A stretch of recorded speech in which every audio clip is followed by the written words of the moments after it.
Bonjour mes amis, vous allez bien? Wouh! Je vais vous emmener dans un pays immense où vous trouvez des gens qui dansent comme ça. Ils sont extra quand ils dansent le ndombolo. Vous avez deviné, je parle bien sûr de la République démocratique du Congo. Vous dites démocratique, il doit forcément être démocratique. S'il y a des élections présidentielles, ça ne devrait pas poser de problème. En attendant, visionnez cet extrait de François Hollande lors de son passage à Kinshasa. La démocratie, la francophonie doit porter la démocratie. Les droits de l'homme,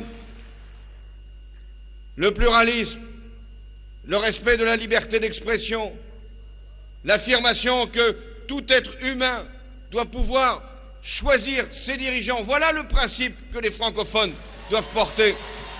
Et c'est tellement évident, ça devrait être comme ça dans tous les pays, au Congo, au Gabon, au Nigeria, même au Bénin. Qu'en dites-vous, Kabila?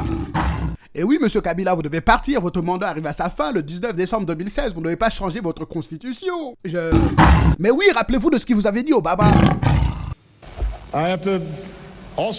Je dois dire aussi que la démocratie est en danger lorsque les dirigeants refusent de partir à la fin de leur mandat.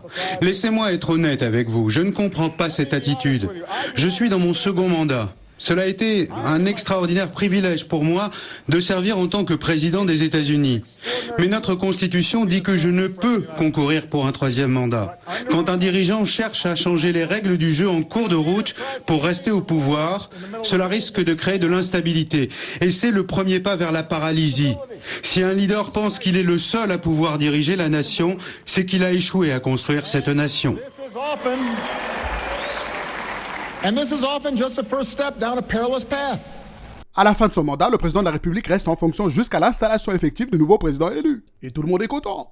Non, dit le porte-parole de Kabila. Mais si les élections ne sont pas organisées dans les délais prévus par la Constitution... L'article 70 prévoit que tant qu'il n'y a pas un autre président, le président qui est en exercice reste en place jusqu'à ce qu'on élise un autre président. Donc, pour le porte-parole, M. Mandé, tant qu'il n'y a pas un autre président, vous pouvez toujours courir, Kabila ne partira pas. L'article 70 ne dit pas élection, elle dit installation. Donc la disposition de l'article 70 peut être imposée aux Congolais seulement s'il y a un président élu. Dans le cas contraire, il y a vacance du pouvoir, ce qui est vrai parce qu'après 2 mandats, Kabila n'a pas le droit de se présenter. Bienvenue dans l'article 74. Kabila n'a donc pas le droit de violer la constitution de son pays.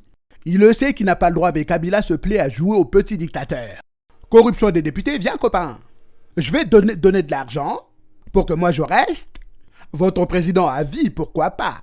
Le problème est que les Congolais ne sont pas contents. Ils préfèrent voter leur propre président. Comme ça, ils pourront créer tous ensemble démocratie. C'est pas beau ça? Alors un petit conseil à M. Kabila. Le 19 décembre, dit je pars et non pas je reste. Dites mon mandat est terminé, j'ai plus le droit de me présenter. Promets-le, promets-le!